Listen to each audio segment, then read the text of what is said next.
20 seconds. 15 seconds.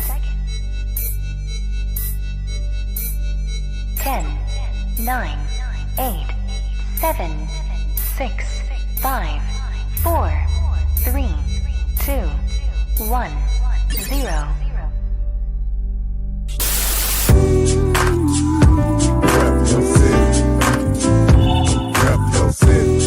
Okay. Rap your city. Let me see the mic. Rap your city. Give me the mic. Rap your city. I got you. Rap your city. I'm gonna tell you not mine. Rap your city. It's time for us to go live, so rep your city. I really would appreciate if y'all roll with me. Feeling this music cause it makes me wanna step. And if you don't want it to, then you lying to yourself. Cause every time we party, we gon' have fun. I don't know about you, but I'ma rep where I'm from. Rap your city. Okay. Rap your city. Let me see the mic. Rap your city. Give me the mic. Rap your city.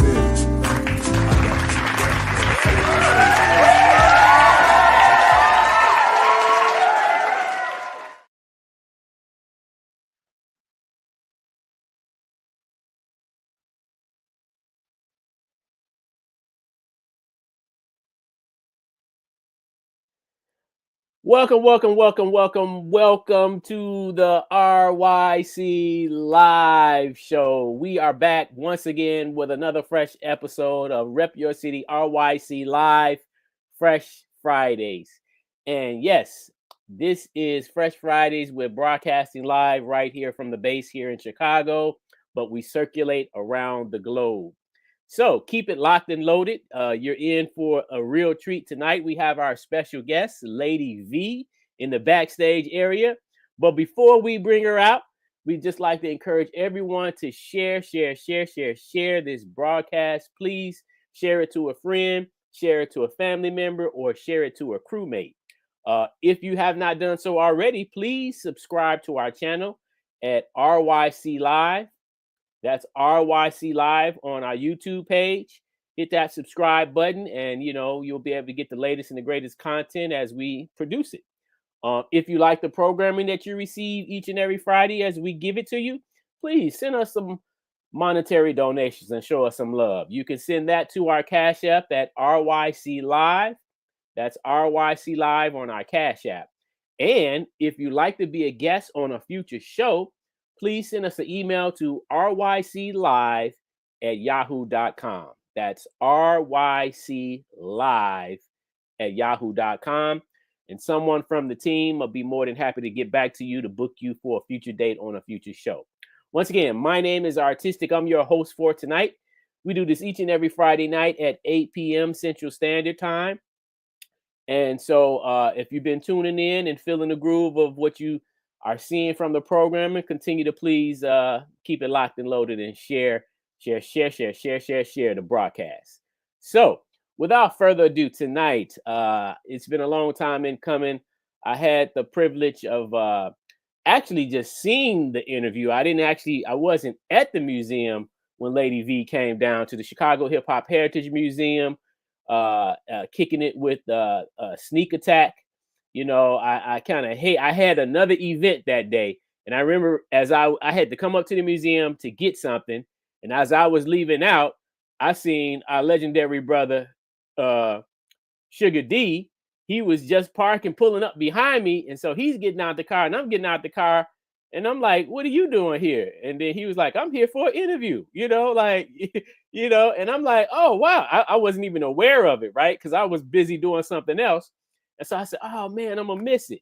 So, but I definitely seen it, the broadcast. And so much shout out to the Sneak Attack crew. And so tonight we're going to have an in-depth discussion with Lady V, as some may know her as, or, Vichelle Sanders, aka Lady V. And so we're going to get into a whole conversation about her history. And so I can't give her all the accolades that she has because she's going to be able to do that better than me. So without further ado, let's introduce Lady V to the show. There she is. Thank you so much for this opportunity. Yes, welcome to the RYC Live Show. How you been doing? I've been doing great, thank you. Yeah, how have you been? Good. I'm so excited, and we're just glad to have you on the show tonight.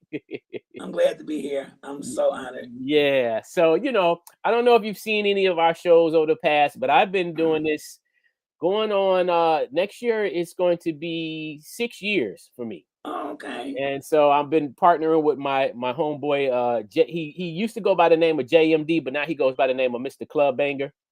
And Okay. so he was one of the earlier MCs here in Chicago. He also was a pioneer of hip house here in Chicago. And so, he's I've been working with him for the last 6 years, going on 6 years with doing this show. And our goal is to just make sure we bring content to the people to highlight the artistry of the artists from Chicago and abroad. So, when I was doing research, because a lot of what's so interesting about Chicago is we have a lot of talent, but a lot of the things that we've done is not known. A lot of it is not well known. Like, this is the reason why I do a lot of what I do, just to make it known, because I had some conversations over the past with some people from some of the Soul Train dancers that live in LA. And we were having this conversation about Soul Train and the history of Soul Train. And some of them was like, we started Soul Train. Soul Train started in LA. And I was like, hold on, wait a minute. I said, Soul Train did not start in LA. Soul Train started right here in Chicago. Absolutely. A lot of people forget about that with Clint Gent. Yes. There you go. Thank that. you. Yeah. Thank you. So there's a lot of misguided information. Some that's just not, people are not privy to it, especially if you wasn't there or maybe you forgot. And so our goal is to just make sure we tell the stories as they happened, and joggle the memories to get facts and data straight so that we can share with the world what we did here in Chicago. So that's why we have you on here tonight to talk about your contributions. When a lot of times when we talk about women in hip hop, some people look at the people with the most notoriety. You know what I'm saying? Like for example, if you mention a female artist from Chicago in terms of rap, most people would say the Brat. Yeah. Right. They'd be like, oh yeah, the Brat. Yeah, because but there was a whole host of women that came before the Brat, including yourself. Absolutely. So that's what the point that we're trying to help people to understand is that before you get to the mass, the artists with notable fame, you have to look at the other people that helped pave the way for them to even have an opportunity to get in the game. And there were a lot of women, including yourself, and that's why for me personally, I enjoy it because I learned too. I'm taking in this knowledge as well. And I think that this is just it's both men and women, the contributions that the men and the women have put forth in this culture in Chicago need to be getting their flowers while they can still smell them. Absolutely. Yeah. So I definitely do appreciate this opportunity. Yeah. So let's go all the way back because I'm born and raised I was born and raised in Chicago. I've been here all my life. My mom was born actually in Mississippi. My grandmother was from Mississippi. She's from Yazoo, Mississippi. She's deceased now. But my family migrated up north. At one point we were living in Indiana. Then we moved to Chicago. And when we moved to Chicago, I was born. And so, initially before I was born, my family lived in the projects when they was here in Chicago. Okay. Robert Taylor to be exact. Okay. And then, my aunt, she, at the time, was kind of the breadwinner of the home. And, she bought a home, her and my grandmother, they bought a home. And, and I was born right in that home, right on the south side of Chicago. Oh, nice. And so, I feel like, everybody has a story, whether you are famous or not. Everybody has a story, and everybody's story is important. Absolutely. So let's talk about where you were at and what was it for you that triggered you to want to start in what we now know as hip hop or rapping. Okay, so I'm from the South Side as well. I grew up in Woodline. Okay. On 65th and Eberhard, which is not far from Parkway Gardens, which we know is what they know is now O Block, which is kind of a joke to me, but we won't go there. Right. So I grew up down the street from Parkway Community Center. Okay. And that allowed us an outlet, you know, to do different things as far as music and the arts. And they had like a lot of different types of classes. And my mom she nurtured the gifts that my sister and I had. Mm-hmm. And so my dad was very musical. He was more of a musician and a vocalist. My mom just liked music. To this day, she still likes entertainment a lot. Uh-huh. But she's not, you know, she's not musically inclined or anything. So it's a little weird, but my sister and I got that bug. Well, all my siblings basically got that bug. And they noticed at an early age that I had a gift for music and art, like the visual arts that I do as well now. But like I did a lot of talent shows, and you know, as a kid, and the center provided that. The Parkway Center provided so much of that for me in my childhood and my teens and my young adulthood. When I went to high school, I went to CBS. Okay. And it was so huge and so intimidating. And it was like I lived a double life because I went there, I had my little friends and stuff, but nobody really knew the talents and stuff that I had. But when I got home, as soon as I got home, I went to the center after school and did all of that. Okay. So I did that for years, and only certain people knew that I sang and that I rapped. I started rapping because before it became rap, or before it was called rap, I was into poetry real heavy. Okay. Starting from Dr. Seuss books. Okay. And Mother Goose rhymes and stuff like that, just fascinating with the art of rhyming. Okay. And my sister and I, we would make parodies, like we would take these old hymn books that my grandmother had, because I grew up in a somewhat spiritual household, but not like real churchy. Mm-hmm. Thank goodness. But anyways, she had these hymn books, and we would turn the lyrics, like we would change the lyrics of the songs in the hymn books, kind of like, you know, like I said, little parodies and stuff. So my sister and we would make up jingles. And she was more athletic than I was. I was more into like dancing and modeling. Okay. He was into more like gymnastics and sports and stuff. So she didn't really catch the music bug like me. So I continued it.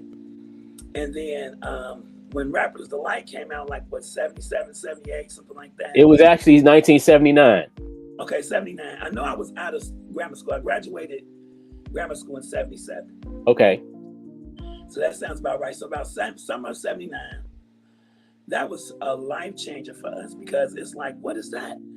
And the beat, because we were already familiar with that song, right? Uh-huh.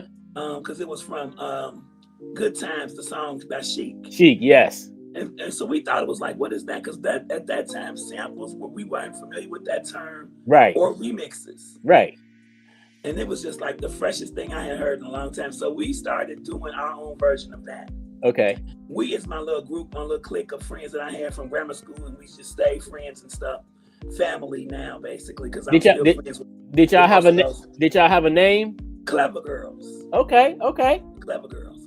Okay. And so we were all like model types. We like to dress. We would, you know, come to the parties overdressed, the little house parties and stuff.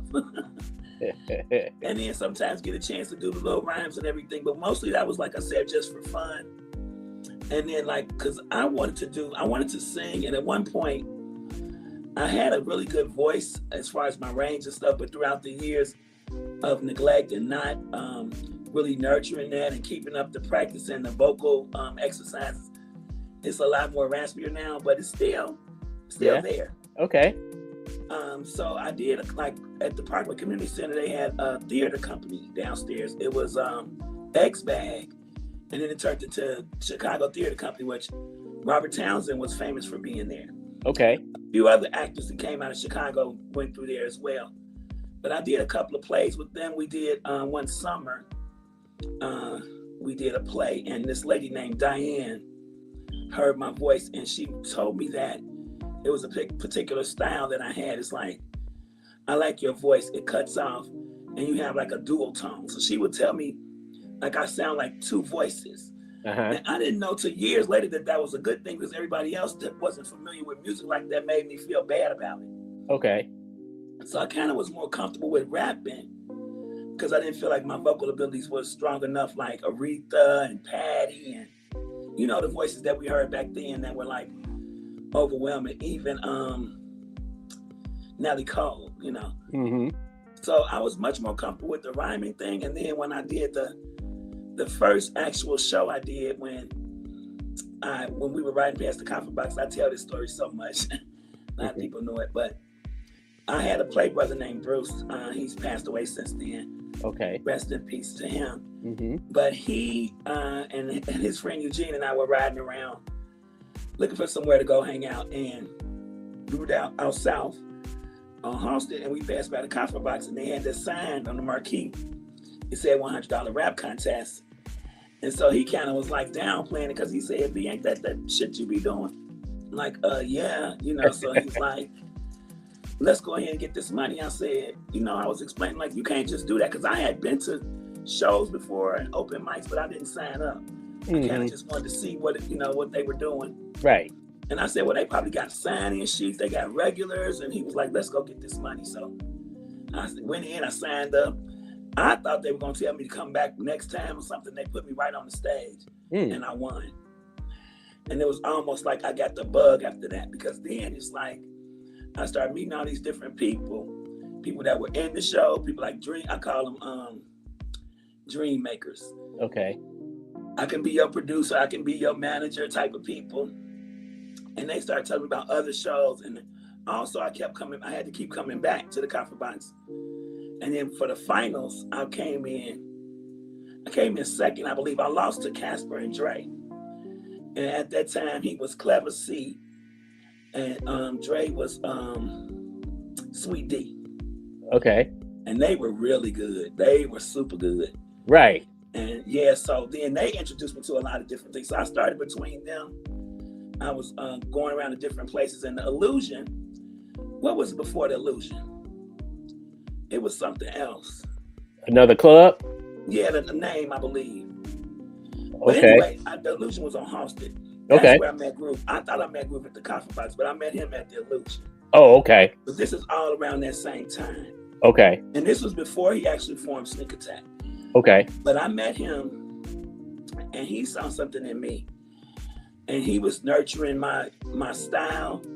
Like, he would tell me about certain things to rap, and because Groove he was like a visionary, you know, very innovative, you know. Right. Yeah. And a lot of stuff I was like, kind of out of my comfort zone. And he and I did this one rap where it was like I was talking about him. You know, it's sort of like, not like a battle rap, but almost like a diss, you know. Uh-huh. And because back then I got introduced to battle rap real quick. Okay. And I didn't like it because, for one, I was real good. Remember when like Signifying? Mm-hmm. And we used to call it casing when I was little. Yeah. The case to the face with no erase. Right. Oh my goodness, you didn't want to do that with me because I would shut you down. Right. So I was like, I don't do that unless it's necessary, unless you really hit me in the gut, then I'm gonna get you. Right. But in this rap scene, it's almost like you had to do that. Right. So Casper and Dre did a rap where they told everybody I was a man. Oh. And that made me, oh my goodness, I was so disgusted with them. And when I came back for them, I remember Groove specifically, like, you got something here, you know. So then Groove had me do a rap me and him did, and I kind of like dissed him, but you know, it was coerced because it was actually his idea, and it went over so well. Oh, wow. And I did that a lot. Okay. And I did, like I said, a lot of them, I was the only girl in right. this, you know, whole arena, like, and they started coming for me. Okay. So I had to, and then that's when I started freestyling, because I would write a lot, but then it's like, I never knew what they were going to do. Right. So I would have to be able to come back. So that's how my freestyle got real good. Wow. But I met so many people during that time that I still keep in with. That's cool. And I'm fascinated. I have a friend named Demonica Fly. She was out that time. And Pierre, because Pierre was on the interview with us last year. Uh-huh. Pierre did a lot of jingles. Pierre was like a top tier vocalist for us. Right. And he and I, we're still close as well. But Demonica, she always keeps me relevant with, you know, she's the dopest MC, and she would call me even when I lived in Vegas, with people that she had that were there, you know, trying to get in the industry. And she's like, I need you to go work with this guy. It's my friend's son, and he needs some females on his track. And I'm like, how old is he? She's like, he's 27. I'm like, girl, I'm in my 50s. She like, girl, go get this money, because I told him, you dope, you still dope. I'm like, yeah, but I'm twice his age. She's like, it don't matter. Right. She's one that stays up to this day. She still does that. And groove, you know. So like I said, I'm so grateful for those two, and I'm still inspired. I still do it. I have 3 children, so I have twin sons, and one of them wanted to rap, and he was actually pretty good. Okay. But he didn't really stick with it. I'm still trying to get him to do it, because he's 20, they're 29. And it's still time, you know, hope. But he was showing out for his friends one time when I'm at home. He was like, Mama used to rap, Mama can rap. But he tried to come for me, and I went back, and they was like so fascinated. And after that, it's wow. Like, yeah, they Mama can rap, Miss Sanders can rap. And then a lot of their friends call me either Auntie Shell or Mama V. Yeah. And they like, oh yeah, she can rap. So in Vegas, I didn't do as much like I did in Chicago on the scenes, like open mics and karaoke's and stuff. But I started in maybe like 16, 17. I met some people and I started doing open mics there. So I started doing the same stuff, my originals. Okay. What I do is I got other instrumental tracks, some that I'm very familiar with, but I put my own style and words to it. And they so good. I'm only going by the audience's reaction, you know? Okay. Even though my confidence is not as high as it normally is with certain, you know, things that I do, I'm still very confident that if I was to put some stuff out right now, it would still do well. Okay. I'm still interested in doing that, and I'm kind of like working on some new stuff now. Okay. So let's talk about the demographics of the area in which, when you were out at the time, because all of us play a role on a timeline, right? Yeah. And obviously there were different things happening at the time when you were out versus people that came after you, and so on and so forth, right? And so I want to talk about that, because I feel like that's important. And I think that when we talk, we should keep that in mind, because like sometimes we hear the young people talk about where they're at today. Yeah. And obviously, you know, 2024 is not the same as 1980.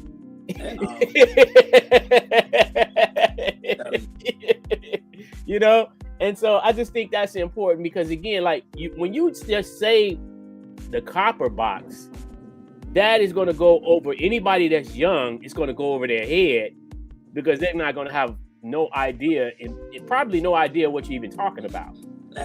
You know what I'm saying? For example, let me do this real quick. I actually pulled up, for anybody that remembers the CopHerBox. I actually pulled up a short commercial, and I'm going to play this. I'm going to let me turn this music off real quick, and we're going to play this short commercial. Okay. Of the CopHerBox here. Hold on.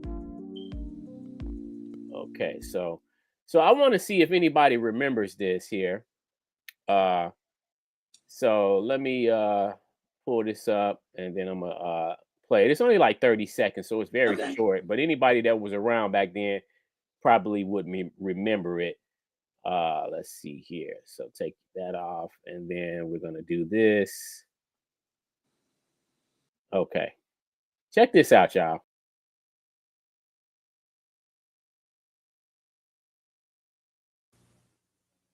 D, there's plenty of food snacks in the refrigerator. Daddy! I thought you kids were in bed. Daddy, we know you're going. Yeah, you go out to the CopHerBox on 117 and a half. And I know telephone number 264-2100. Yeah, we know all about it. Yeah, you know all about it. What's 15 times 350? 5,250. And how you spell hippopotamus? HIPPOPOTAMUS. You kids are smart. Go to bed. If you don't know about the CopHerBox Disco at 117th and Halsted, ask your kids.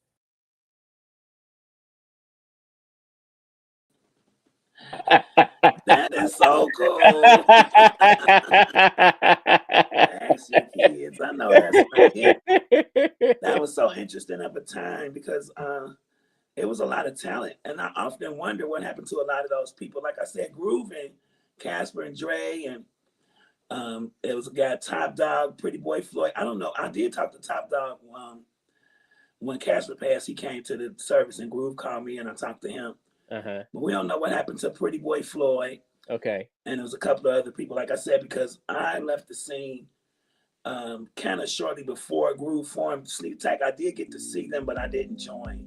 Okay. I started doing other stuff in lifestyle life, and then I started having kids and stuff. Right. But I still continue. I still continue to do it. I was bartending. I was actually bartending then. Okay. I started out. I'm trying to remember the first place I bartended at Nico's on 71st in Michigan, and then I went to this place, Mr. Lee's. It was on 71st and 71st and Ashland. He had turned the building, like a 3-story building, into it was a bar, it was a club and a liquor store on the corner, and it was like 3 levels. And him and a lot of, he did a lot of the work himself, and I was very impressed. But I worked there, and then I would do like when we have different shows, open mics, because karaoke wasn't out there yet. Okay. But then when they brought karaoke in, I started doing that too, and I would still do my original stuff. I wouldn't do a lot of the stuff that I would give them a CD or a tape, a cassette of my instrumentals, and I would still do my original stuff. So when I was bartending, I would do a lot of raps. Well, I got DJs that I would, got a relationship with, and they would, like a couple of DJs that were really, they were very supportive. They would learn my songs and do like ad-libs and backgrounds, and that's how I developed a really good clientele. I had a good clientele. Like on a Monday, I had a packed house. Okay. So I was like the rapping bartender. Wow. So you rapped while you did your work? Like most of the 90s. Wow. And in 2000s, I stopped. I still would go to the shows, but I stopped bartending after my kids got a certain age. I kind of had to be more attentive with them. I had a good friend named Rico. She's still relevant with the bars and stuff. She teaches bartending now, but she was like my hype man, and she learned all my songs, and she and I would go to different clubs all around, and I would do my stuff like on the South Side. I'm from the South Side. I never really ventured off to the West Side much. And I just didn't. Yeah. Now let me ask you, stepping back a little bit, when you during the time when you were in high school, because you mentioned earlier, and I just want to make sure I'm correct. You said that you didn't really expose your talent in high school. Why not? I don't know. I was so intimidated. And Lindell Jones went to CBS, and he was a very good vocalist. Mark Allen, we would see them in school, and we would go to the talent shows and see them, and they were like celebrities to us. And nobody really knew that I did the same stuff after school. Wow. And like I said, I don't know, I was just like really introverted, and I wasn't really shy, just more like intimidated. Okay. I still don't, I didn't like rejection. Okay. I didn't like nobody to say, oh, that's not good, or that's, I don't like that. Because now it's like you'll never hear it again, Yeah. I won't be doing that around you. And that's why when I met Jerome that year, the photographer, and he broke down the structure of a song for me, I incorporated that in my raps. So I was doing hooks and singing in my raps before it became popular. Okay, let's talk about that a little bit, because now here's the picture. Girl. Here's the picture of you that Jerome Simmons took. Yeah, that was in his window for years on 79th Street at his studio. Yeah, that very same picture. And I'm so glad I'm glad that I even picked this picture, because Jerome was a great photographer, by the way. Yeah. And I never knew that he took this picture of you. Yeah, that's his picture. Wow. So nice. So talk about like you said, how your style as an artist began to develop, because it's interesting. Like so in other words, when you were with the Clever Girls, you were comfortable, right? Yeah. So, that was my comfort zone. And that was in the neighborhood, that was right? My girls. Mm-hmm. Grammar school and from your neighborhood area. Yeah. Mm-hmm. Okay. But when you got into CBS, obviously, like I know for me, when I was in grammar school, I had a group of friends that I had went to school with for the most of the time that I was in grammar school. But when we got ready to graduate, none of my friends from grammar school went to the high school that I went to. I went to Dunbar High School on 30th and King Drive. Yeah, my sister went to Dunbar. Mostly all my family went to high school, right? To that school. And so that's where I went. Mr. T was there. He was there back when my mom was there, way before I came. And but it was a good school.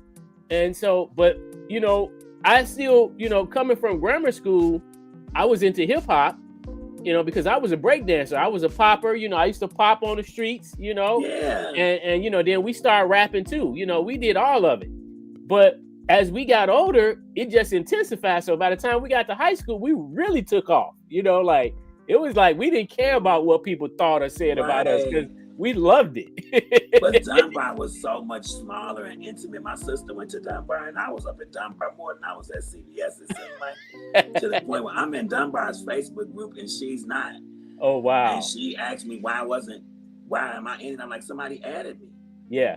And a lot of people would ask me, like, they would say, did you go to Dunbar? I'm like, no, my sister did, but I would be there a lot, and she and I do look a lot alike. Okay. But I'm tall and she's not. So. Okay. Yeah. But I was at Dunbar a lot, and CBS was so huge. It was so much bigger. And so much more intimidating. And the talent that was there was phenomenal. Yeah. And the talent shows and stuff. And I used to be like, I don't know about this. But then afterwards, like I said, when I got like 19, 20, I started to have more confidence. Mm-hmm. My family always supported me. They always, your friends and family are going to tell you the truth most of the time. Yeah. And I had that kind of circle. So I started going to bars before I was legal. So that's why I don't really brag about that part too much. Right. But hey, I wasn't the only one. So I was going to just say, let's talk a little bit about, because I want to just make sure we clear for the audience as well as myself. Yes. To understand how this made you feel while you were doing it. You know what I'm saying? Because there's one thing to be insecure, but then like once you find your place, nothing else really matters. Yeah, nothing else really matters for an artist. For an artist that's like, man, I love this. So you can say what you want to, but this is what, you know what I'm saying? Like you say, it's in you, It was so much. It felt like validation that I didn't know I needed. Okay. But when you get that kind of reception from the audience where they, like I said, I'm doing all this original stuff and they're receiving it the way that they are. And then I didn't, they used to throw money on the floor. Okay. And one time at the CopHerBox, I got so much money. And then this lady threw a credit card on the floor. Okay. And my friends, we were like, what do we do with this card? And I asked her, and I said, what do you do? I was a little nervous, like, what now? And so she was like, get whatever y'all want, get y'all drinks. And I was like, okay. And so I did. Wow. And that was that, thank goodness. But so wow, that part was like overwhelming, because now it's like, if you do a show and you don't get money on the floor, you feel like you didn't do as good, And then it was like, we would tell our friends to throw a couple of dollars on the floor to get it started. And that always worked. Did you go to the CopHerBox pretty often? At that time, yeah. Okay. And then, like I said, it was a show every night somewhere. Mm-hmm. So we would do the CopHerBox. I know we did the Illusion. It was this place on Halsted, like about 63rd and Halsted. Okay. And then we did the Surf. We did Mr. Ricky's, Chick Rick's. Then when the Cotton Club came, they would have stuff there. Mm-hmm. So it was like we always had somewhere to go every night, sometimes 2 or 3 times a night. Yeah. It would be shows that you could get paid. They always had cash prizes. And if they didn't have a cash prize, you good enough, you could get money on the floor. And I cannot remember any shows where I didn't get money on the floor. And that was just so cool to me, because I didn't really have to work that hard. Yeah, that's cool. That's cool. So you remember the song of the dance that they used to do called The Bus Stop? Yeah, Charlie Green. So, here's a picture right here that I just screenshot off the YouTube. And it's just so funny because now, can you explain, so technically it was the CopHerBox 2, correct? Yes. So this, these are just two shots that I just, they were dancing here inside the CopHerBox. And I just thought this was so funny because it just brought back, so many memories of that time, that time. Like the 80s were like, I love the 70s, but I was young then. But the 80s was like, for me, was like more memorable because that was the time that Michael Jackson was like just blowing up. Like Michael Jackson was everything to everybody because that's when he was doing Thriller and Beat It,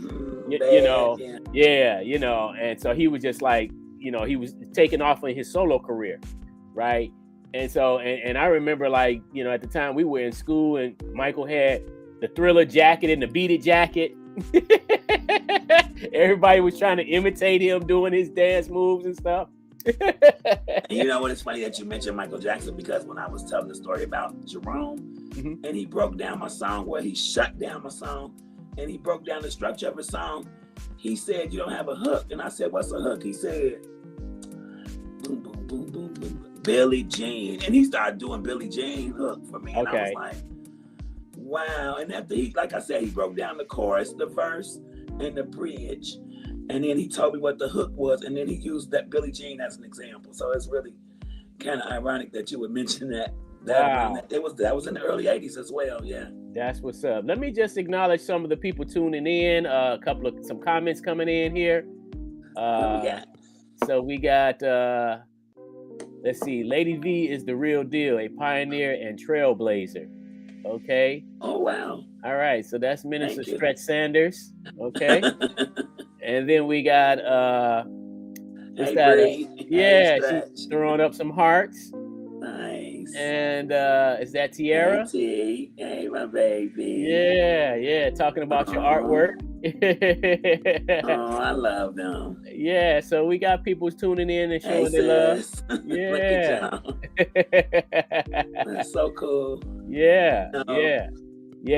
So, and then we got Brittany. That's my sister, host queen. She has Full Circle TV. Okay. Also cable channel 19. Y'all check her out. Also, I have a big interview I did with her earlier this year in May. Okay. That's on YouTube as well. Okay. Full Circle TV. Hey, Brian. There's Brenda. Okay, they tuning in. Look at that. Yeah, people tuning in. Yeah. Real deal. I'm glad to know that. So when you were bartending, how did that work? Because that's interesting to hear that, like working as a bartender, but at the same time you were performing. So like, I didn't perform during the whole time. What it was I was the type of bartender that, I always had a very big personality. I've always considered myself a people person. Okay. I like the interaction. Bartenders were like, at that time, kind of like underpaid and undervalued psychologists. Because we would listen to people's problems and, a lot of times we would accumulate friends that we were trying to get. And I like bartending and I also like creating. So I would make up my own drinks and I would cater to those who wasn't big fans of alcohol, would make non-alcoholic drinks. Okay. And so like we always worked with a DJ and I would be like singing and, entertaining with the music that was playing. And then I started saying, I make my own songs. Can you play my music for me or play this instrumental? And it started kind of like a treat, And then I just incorporated it into my work with the permission of the owners, because a lot of owners didn't like it. Okay. But the ones that saw the value in it, the money, because people would stick around. People would actually come on the nights that I'm working. And, are you singing tonight? Like performing tonight? And if I wasn't, they wouldn't stay long. Oh, wow. So it started becoming like a part of it, Wow. And then I had some that really believed in me, like Bernard Nichols. He believed in me. Rodney, it turned into Rodney's after that. He was the same way. Malcolm on 83rd Street, that's the picture with the black and white on. A lot of those owners and Bobby Chappelle, they invested in me. And then even when I worked at the Godfather for a while, I worked at the Dayton Game, the owners of those places, they all respected me as a singer, an entertainer, and they would give me that platform. So I would have like another bartender working with me while I performed. And it wasn't a long drawn out, it was 3-4 songs. Okay. enough to get the crowd going, and it worked. So it was a set time that you would actually do your Yeah. performance. Okay. Okay. But that's kind of cool though. Like to incorporate that at your workplace. Yeah, and then I worked right before because I retired from bartending. Okay. And right before I retired, I worked at 9705 on Halsted, and I had DJ Mello. Her dad owned the club Murphy's, and she was my DJ. She's one of the coldest female DJs, but she stopped. She was in the radio for a while, but she stopped DJing a while ago. Now she lives in Vegas, and she's a teacher there. But yeah, shout out to DJ Mello too, because she and I did some work when I bartended, and I did my performances with her. Okay. Yeah. Did you ever go down to any of the radio stations? Did you have any recordings where you were able to be played on the radio? I think somebody played our stuff on like KKC and HBK or something like that. But I was like, Al Greer took me to a couple of music seminars when they used to have those GCI seminars. Uh-huh. And also, because I met a few people through him. I met the Jacksons through him. Barry White, what was the record store on 87th Street? Mastoni. I know which one you're talking about too. I know which one you're talking about. I just can't think of the name. Introduced me to a few celebrities there, and then I started going to the seminars every year. So I would go to those GCI seminars a lot. Yeah. Yeah, and I still wanted to break into the industry, but I just didn't have the right direction. I never met the right people that I felt comfortable enough to put me there. And in the back of my mind, I always felt like if I was from New York, I would have been more successful. Oh, really? And I always felt like the way that they did us in Chicago, it felt like you had to go somewhere else and get a name there and then come back and then you were Chicago's own. Mm-hmm. Because I watched that happen to R. Kelly. Yeah. Yeah. And a couple of other artists, even like not just vocalists or rappers, but like actors and stuff. You know, just in the entertainment field, period. Yeah. A lot of folks, just like when you mentioned Soul Train. Yeah. Juliet. I modeled with Juliet. Juliet Hagerman? Yes, I modeled with her. I remember when she decided to go to Soul Train. Absolutely. Oh, wow. I remember when she moved to California, and it was like her and this other girl that was with us named Tina. Uh-huh. They both went, and Tina didn't stick with it. Like, but Juliet is still very much. Oh yeah, she's doing her thing. Now she's doing her photography and the pageants. I'm very proud of what she's done and what she's evolved to be and still doing her thing. I'm so proud of her for that. Yeah. No, that's wonderful. I got a chance to meet her when she came to Chicago and spent some time with us last year. Yeah, she's beautiful. Yeah. So because we would, like I said, we were talking about the Soul Train history. Mm-hmm. And when she told me she was from Chicago, I said, "Wait a minute, you from Chicago?" She was like, "Yeah." She even we said used to model. What was the name of that company? Chicago. Because I'm getting the theater mixed up. It was the Chicago Models. It got to come back to me, but she was in that. Okay. With us, and we did a lot of shows. We would do like at the Merchandise Mart down there. All over though. Yeah. But so that was good. But they were based on 63rd and Halsted. Okay. That agency, yeah. Okay. But and that was fun. That was a fun time too. Yeah. Oh wow. Wait till I talk to Juliet. I didn't know you all knew each other. I didn't know you all knew each other. That's cool. Mm-hmm. Yeah.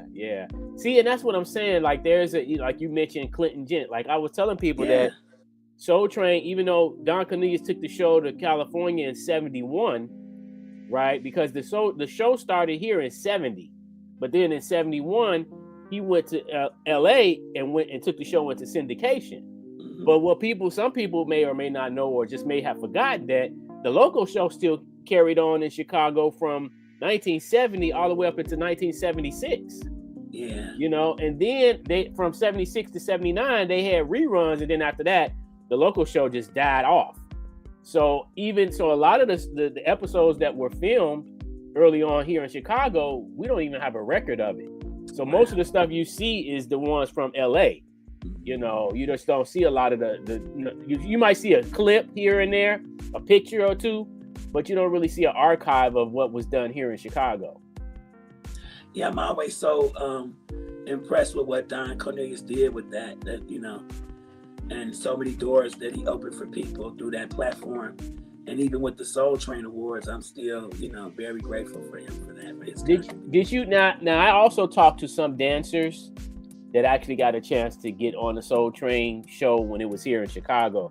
Did you by any chance get a chance to go to Soul Train when it was here in Chicago? Because I was so young, and my mother, my parents weren't real strict like that. But I was because when they were in Chicago, because I was born in '63, so I was like 7, 8.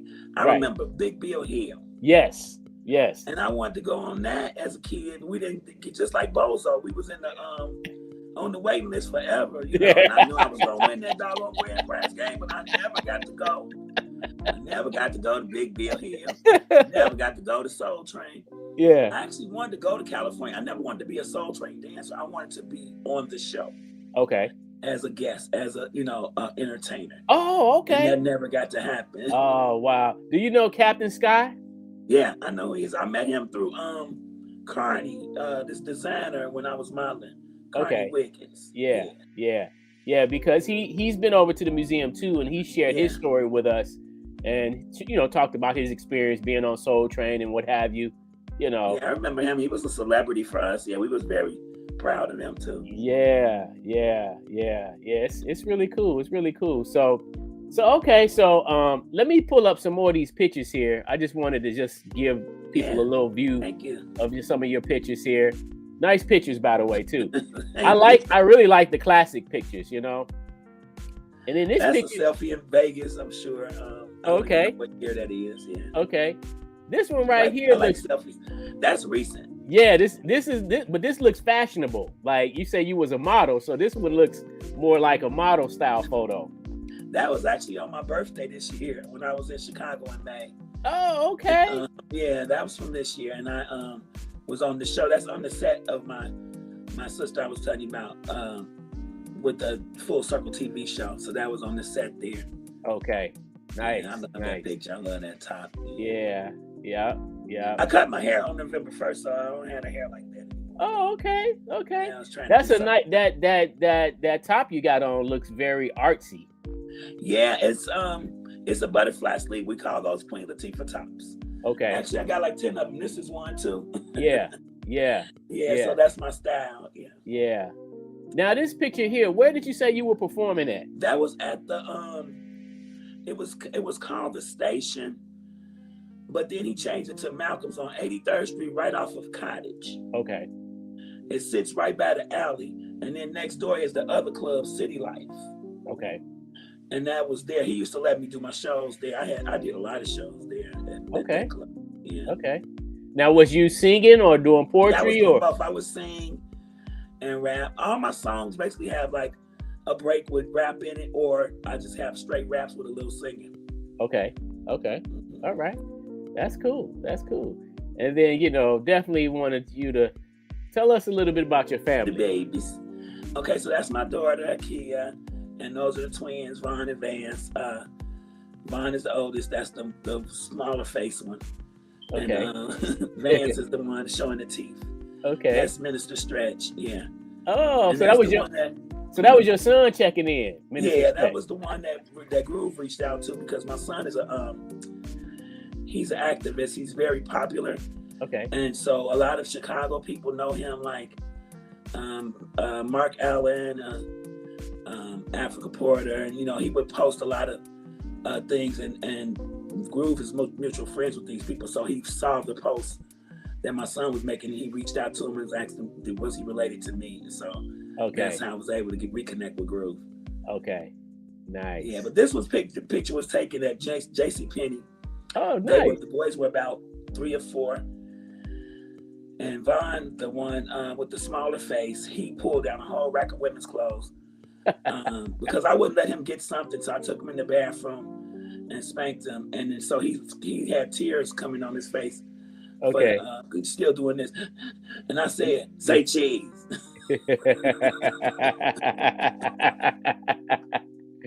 Interesting.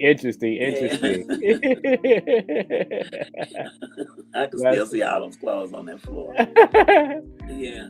All right. Well, what we're going to do right now is we're going to actually take a quick commercial break. And when we come back, we're going to get into you and your art.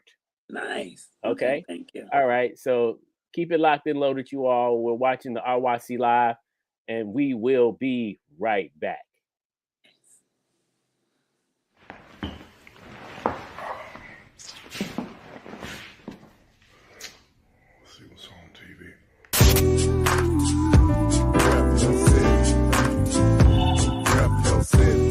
Okay. Rap your city. Let me see the mic. Rap your city. Give me the mic. Rap your city. I got you. Rap your city. I'm gonna say you got mine. Rap your city. It's time for us to go live, so rep your city. I really would appreciate if y'all roll with me. Feeling this music cause it makes me wanna step. And if you don't want it to, then you lying to yourself. Cause every time we party, we gon' have fun. I don't know about you, but I'm a rep where I'm from. The south side of the CHICAGO. Ain't gotta be related to me, but you're my people. We all equal, no big eyes and little you. Cause if you're from the shy, then it means we all crew, right? Right? I knew you would agree, like my man Black Ice, the big homie JMB. Shout out to Spree for blessing me with this track. So just put it on loop, rewind and play it back. I made this for you cause Chi-Town is my home. Cause this is your joint, no lie, this your song, come on. Welcome to the RYC Live. If you feel good, put your hands up high. And if you rep the hood in the city of the Chi, this is your joint right here, no lie, no lie. Welcome to the RYC Live. If you feel good, put your hands up high. And if you rep the hood in the city of the Chi, this is your joint right here, no lie, no lie. Play the red line like Solo, walk like DA, command like the General. Salute to all the DJs, throw this in your favorite, put this on replay. I'ma run it back, this a hip hop relay. Let's slow it down, move to a smooth pace. My flow straight, might end up in your place, in your space, spitting bars in your face. I don't waste no time, I'm getting paid. I'm the only one that can stop my flow. I show up every day cause this all I know. I create, I produce, yeah, I put on a show. What's your name? Mugshot, player, there you go. Like Nate and Luda, I got area codes. I'm in and out of state doing music for dough. While y'all fake working in the area, yo, I'm screaming Chi-Town until they bury me, bro. Come on, welcome to the RYC Live. If you feel good, put your hands up high. And if you rep the hood in the city of the Chi, this is your joint right here, no lie, no lie. Welcome to the RYC Live. If you feel good, put your hands up high. And if you rep the hood in the city of the Chi, this is your joint right here, no lie, no lie. Let the DJ spin the record while I control the mic, and let's celebrate like this the last night of your life. You see the lights every time we take flight. Day and night, our skyline be so bright. Wow, it's beautiful, no other place like this. The only city you leave and you get homesick. What's wrong with all the world thinking we don't show love when we in the club and just be shooting each other up? Like that at all. I rep my city, something that I do regularly. Been around for a while, but now I'm a new celebrity. Cameras on me, guess it's something like an interview. Asking me questions like, what is you finna do? Nothing trivial, nothing too complicated, nothing subliminal, nothing you gotta X-rate it. So put your hands up, cause finally we made it. Windy City, this for you, can you appreciate it? Welcome to the RYC Live. If you feel good, put your hands up high. And if you rep the hood in the city of the Chi, this is your joint right here, no lie, no lie. Welcome to the RYC Live. If you feel good, put your hands up high. And if you rep the hood in the city of the Chi, this is your joint right here, no lie, no lie, no lie.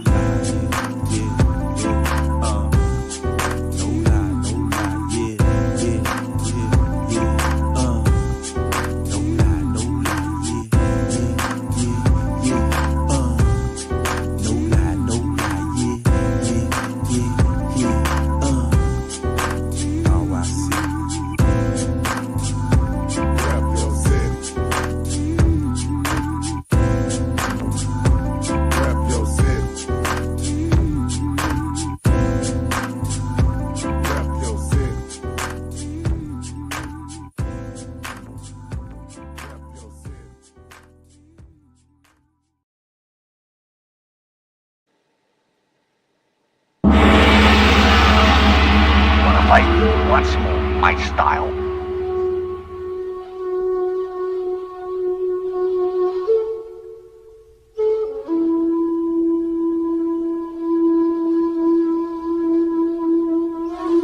Fight me. We came here to battle. Bruce Lee in the mix. Right here, RYC Live. Tell me, I did not just beat him. You're pretty good.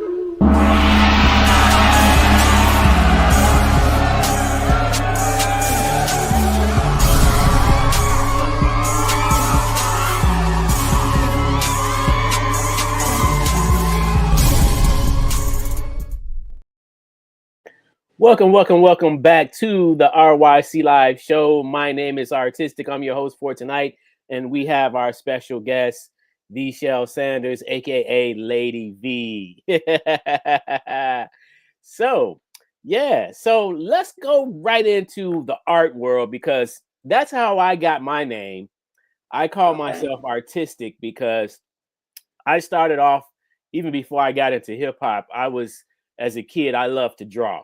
Okay. And so, I used to mimic Disney characters back in the 70s, and at the time, and some of you who don't know, because when I found out, I was very shocked, because I always thought he was from California. I just found that out. But Walt Disney was actually from Chicago. That's actually in my song. Yep, I'm doing a song about Chicago, and that's definitely in it. Yeah. So, and it just makes sense, because there were certain things that we had in Chicago that was, how can I say this? In other words, there's certain things that's kind of looked at as staples in Chicago. Mm-hmm. Like coming up, we had we had Sears and Roebuck. Mm-hmm. That's a Chicago company. Mm-hmm. Johnson Publishing, that's a Chicago company. With the Ebony and Jet. So there were things that were just, and even the Salt Sheen Luster, yeah. Even the Schwinn Bicycle Company, right here. Yeah. Right here. I had a little debate with a guy in New York, and he was talking about, because we were talking about the different bike styles in the 70s.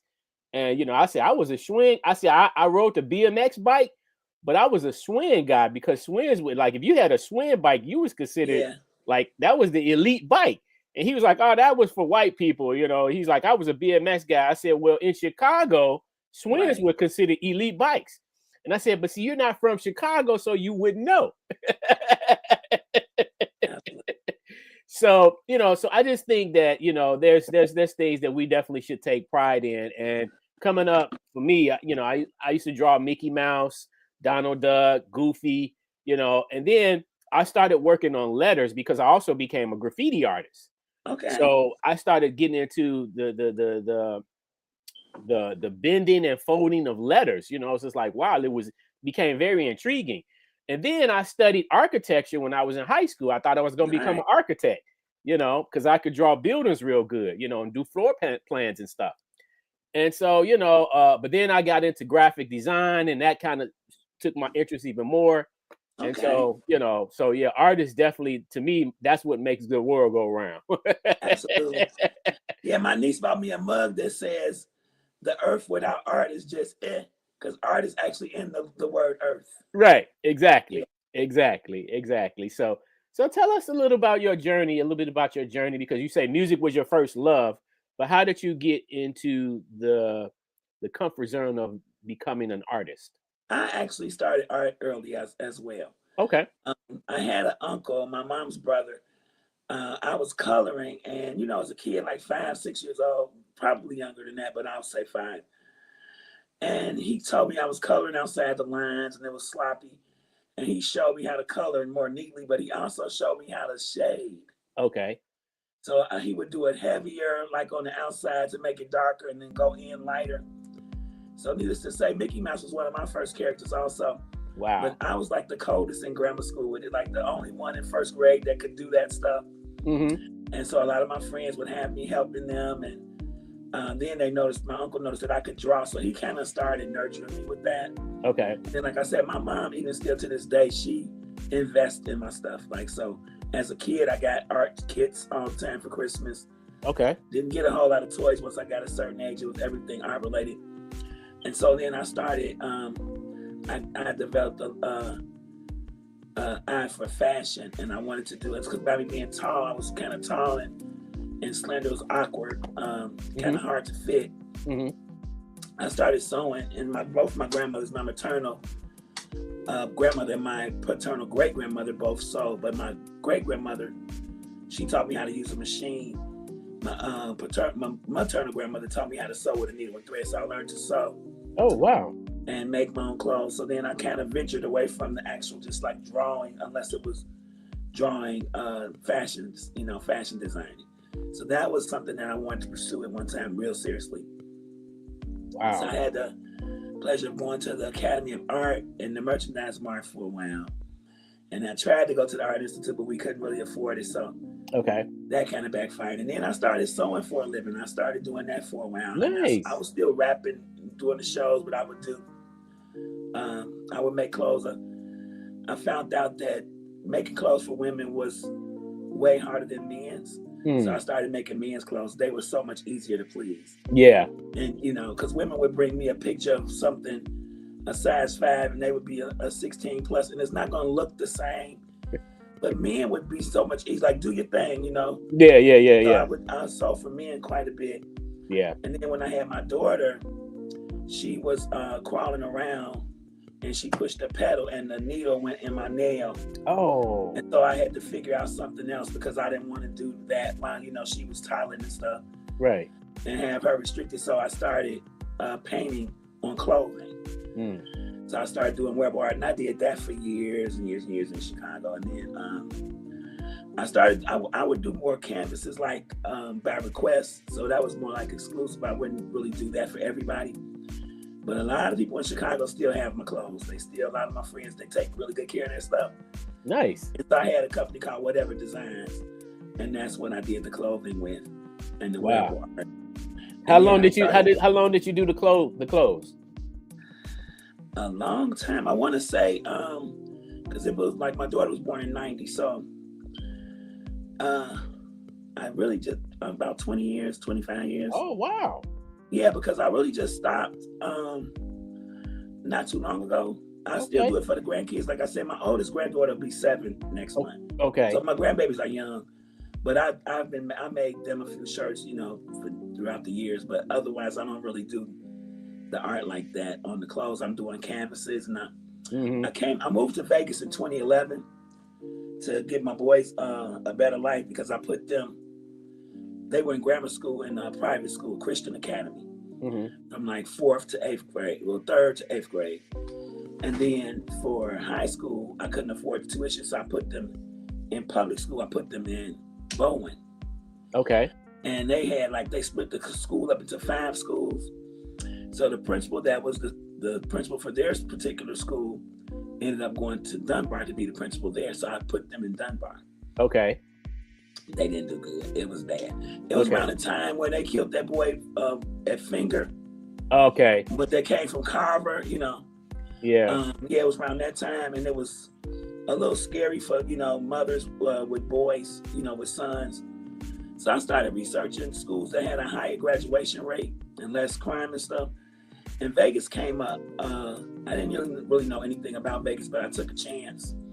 I stepped out on faith, and I moved us there in 2011, March of 2011.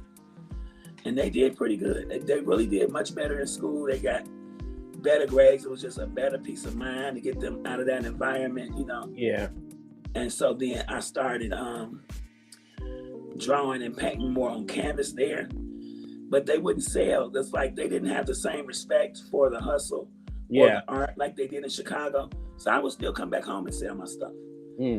And then I had a good friend that I was basically his designer, and he would have me make his clothes. Like he would have better clothes, and I would just paint on them. Those 2-piece suits, like denim suits and stuff. Yeah. And shirts. He didn't wear t-shirts. He wore like the polo shirts. Okay. I would do a lot of his stuff, and I would come back home. I'd bring him back. He would pay me.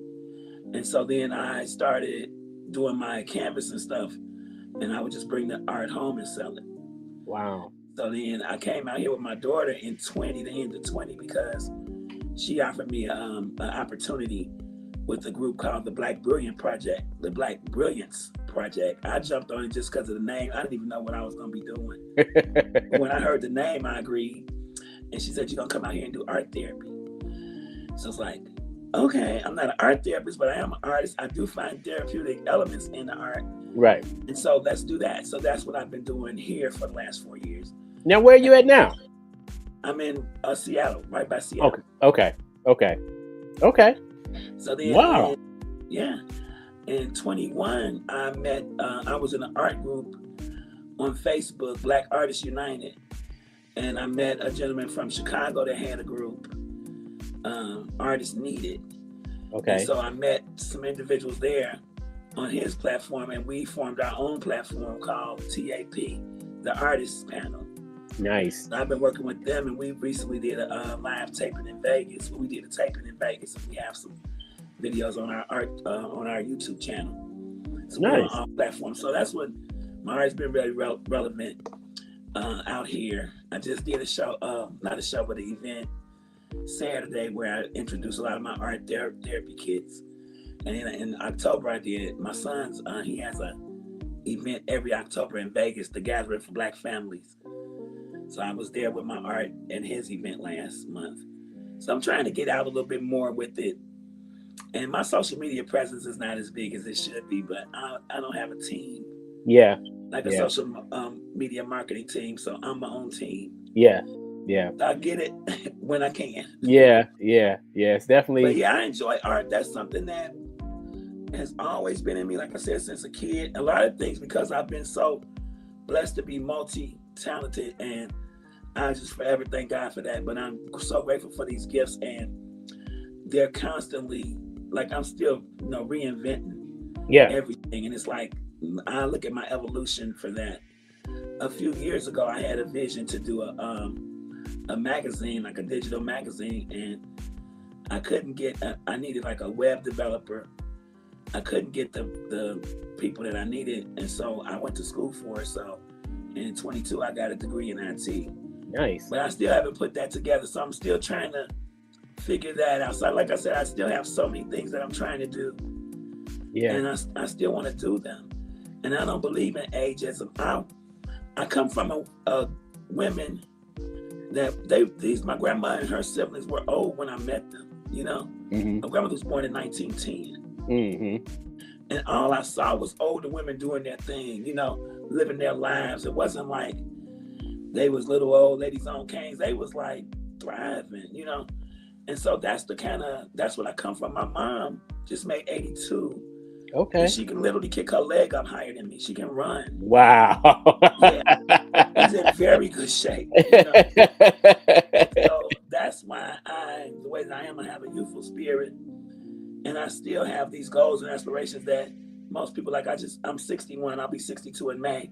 Okay. Most people my age don't have the same kind of thought process, but most of my friends that are my age, they do. Yeah. See, now let me ask you this, because, and then I'm going to show some of your art, but I feel like the spirit of artistry and entrepreneurship dwells within Chicagoans. Mm-hmm. Would you agree with that? Because like my father, I didn't even really know my father that well, right? But my father was an entrepreneur. He met my mom back in the late 60s, right? And obviously, they start dating, but he was the owner of a lounge. Okay. Right. Because lounges were popular back then. Yeah. And, and I always, and so when I came into the picture, I always wondered, like, why was I always trying to start something, like provide a product or a service to sell it, and always thinking of trying to be creative. And I got a lot of that obviously from my father. You know what I'm saying? Like, it's this spirit. And then, like you mentioned with your grandmother, my grandmother, like, she literally used to go out to the garden. She's from Mississippi, but we had a garden in our backyard right here on 101st, right off of State. And she used to literally go in the backyard and turn that dirt over. She showed me how to do it, but she was way better than me, right? And so she would go out there, turn that dirt, and I'm looking like all these weeds and stuff out of it. How's she gonna grow something out of that? And she turn that dirt over, pull them weeds up, and cultivate that dirt, and then she drops seeds, and next thing I know, she's like, I'm gonna have potatoes. She said, I'm gonna have potatoes here. I'm gonna have tomatoes over here. I'm gonna have onions here. And I'm like, yeah, right. You ain't finna grow, because I'm a kid, And then all of a sudden, I start seeing stuff come out the ground like after a couple of weeks or whatever. And then it's a literal tomato, you know? Yeah. Yeah, I miss those days when we grew up with a garden too. I told when I had my first apartment, we had a real big backyard, and there was some older ladies in the building, and they all had garden space. Yeah. And they almost made me audition for my little space. They were real mean to me at first. Okay. Then we got cool, and then we started trading vegetables and stuff. Yeah. But I taught my kids the same thing my grandmother taught us. Yeah. See, with the garden, so that we need to bring that back. I was just gonna say because I feel like what was shared with us was useful. You know, because today you don't see a lot of kids. Like, when the last time you seen black girls jump rope? I know. like we played football. Even the outdoor stuff, yeah. Yeah, like, you know, different kind of creative games, you know, instead of out here hurting people and shooting and selling drugs, shooting guns and selling drugs or whatever, we did wholesome things in the community, you know. And like I said, you know, like, you know, I used to make my little money from, you know, my grandmother said, hey, go cut the grass. And I go, so it was like a little allowance. So I had a little money coming in even at an early age. I'm like, okay, I'm gonna go cut the grass or rake the leaves or shovel the snow, and grandma gonna give me a few bucks, you know. It's so different because we used to have like more community, more unity in the communities. Yeah. More neighborhoods where you actually had neighbors. Now we have areas where you don't even know the person that lives next door to you. That's you know? True. That's true. And the whole being outdoors and being able to play outdoors and being creative has been replaced with smart technology. Yes. Also, it's a lack of outlets. Just like I said about Parkway Community Center was a big part of my childhood. Mm-hmm. A lot of children don't have that, and the few outlets that they do have are costly. Yeah. Like, a lot of parents can't afford certain things to put their children in, like gymnastics and music and stuff like that, you know, where Parkway offered all that stuff for little or nothing. Yeah, that's true. And so After School Matters was a pretty good program. That's a pretty good program. I always wanted to do something similar to that. I wanted to do something like that in Vegas. And I still want to encourage that. I still encourage reach out to the youth that's around you and the youth in your family. I'm very close with a lot of my great nieces, that are like in their 20s, and I have a lot of people around me that are younger, but I'm always open, to listen, because a lot of them just want to be heard. Yeah. And I feel like a lot of them, just like my son, they get labeled as misguided, but a lot of them aren't misguided, they're just misunderstood. Yeah. And they don't really have the direction. So we can't criticize them if we haven't taught them certain things. Yeah. Yeah. And so that's what we're missing now. And I want to see that come back. And I'm definitely willing to, not so much initiate it, because I'm trying to do so much. Yeah. But I would gladly be a part of it. Okay, so let's talk about some of this art here. We have just a few images here. So here's one illustration. So that's actually in my book. I did this book last year, Plant Me Heal. You can see it over here. Yeah. And so that's me.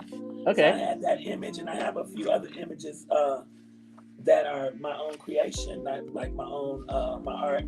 But that's my most proud. I'm most proud of that one. Okay. Because it's Vichelle Antoinette. Antoinette is my middle name, so that's my artist name. And so Vichelle Antoinette, the experience is actually the overall experience of my art incorporated with my music and my poetry / rap. Okay.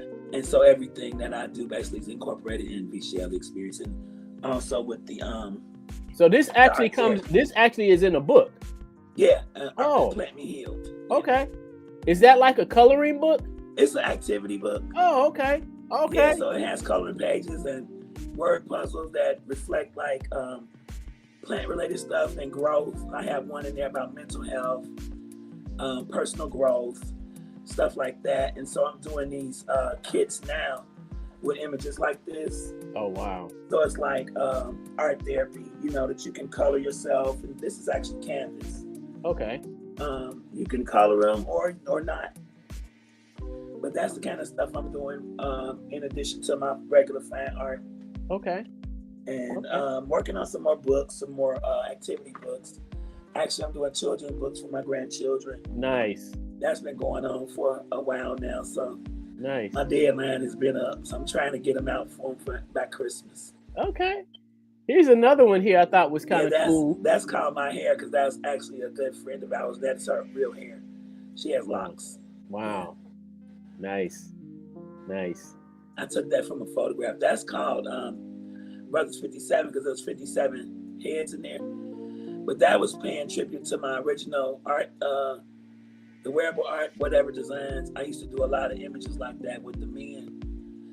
And actually, I used to do a lot of, one of my friends used to sell my shirts and stuff. She worked at the Bulls Stadium. Okay. And she came to me and was like, the white people are not really buying them because they look like black people. Okay. And I was like, I really was doing faces. I didn't really pay attention to features like that. So I stopped doing faces. Yeah. So I wouldn't put no faces. This one I did. This is in 22. So yeah. But this is to pay tribute to the whatever designs. But that's called Brothers 57. Gotcha. Yeah, that's interesting. That the comment you just made. You know, like, you know, some stuff will sell based on what it is. You know, like, you know, especially it's a little awkward. Yeah. You know, and I mean, you know, when you think about it, it makes sense. You know, like in the 90s, I was commercially airbrushing. So I used to airbrush a lot because that was big in the 90s. Yeah, and everybody was trying to get it on their shirts and their pants and stuff like that. And I had got a job at Evergreen Plaza. Okay. Right, it was an airbrush shop up there that a white guy used to run. Oh, and wow. so he hired me. Now I was his first black airbrush artist working in the shop. But the thing is that Evergreen Plaza is a black market, right? You know. So, but he also had a shop out in further west. I forget the name of that mall out further west. You know, Orland. No, Orland is more south. Yeah, I can't think of the name of it right now. It escapes me. But where he was at, it was catered to more whites. So that's where he came from. But now he opened up a second shop at the plaza, but now it's more black. So when he came to the plaza, he had pictures on display in the airbrush shop that reflected white people, right? And that was just because that's a lot of the work that he had brought from the other store. And so it was just like, okay, it shows that you can paint, but I don't want a picture of Elvis. I don't want, you know what I'm saying? Like, where's James Brown? Where's, you know, Michael Jackson? So, you know, so it definitely, art does have a reflection, you know, by demographics too, an area of people and community and things of that nature. And so when I came, you know, I was a graffiti artist.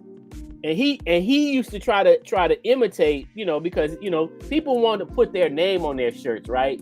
So he was trying to draw little letters on the shirt, but they looked horrible. And I'm like, bro, like you know, I can barely even see the letters. Right. Wow. So are you still doing art now? I am. Okay. I do a lot of the graphic work for the museum now. Oh, nice. Yeah, okay. I design a lot of the posters and banners. You know, I print. I'm a printer too, so I print a lot of the stuff that I design. Yeah, nice. Yeah. So you know, like when we need business cards, brochures, you know, T-shirts. You know, like I got into silk screening and printing on T-shirts and stuff like that. Embroidery, like stuff like this on a hat. You know, yeah. So it's, you know, like you say, we full of talent. I just feel like it's a Chicago thing where you can't just do one thing. You got to do it's like juggling balls. But I appreciate that about us. Yeah. What I don't like is the term jack of all trades, master of none.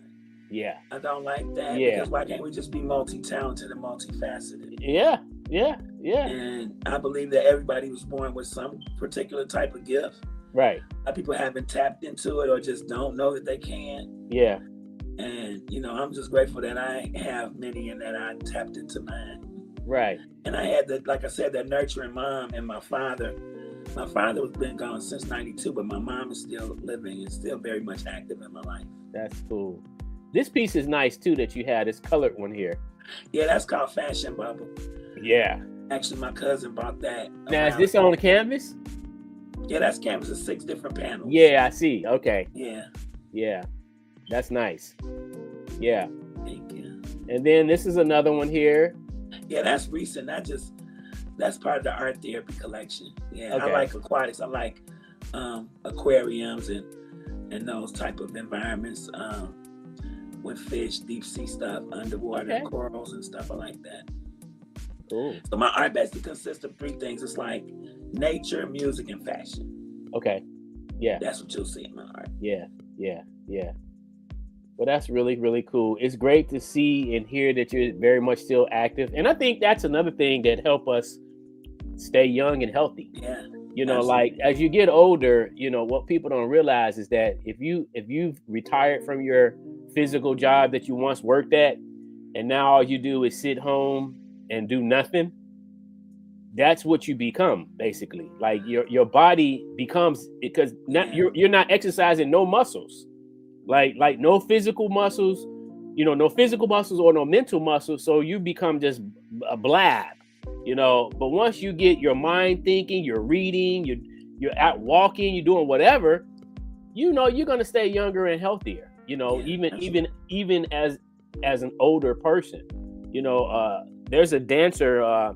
She was a part of a group called the Lockers. She go by the name of Tony Basil, and Tony Basil is 81 years old right now. And like you say, she can still dance better than many of us. You know, because dancing keeps you young, you know. So music, Chicago, I feel like it's two types of people. It's steppers and house heads. Yeah. Some, very few are both. Right. But most people are either I'm a stepper. Yeah.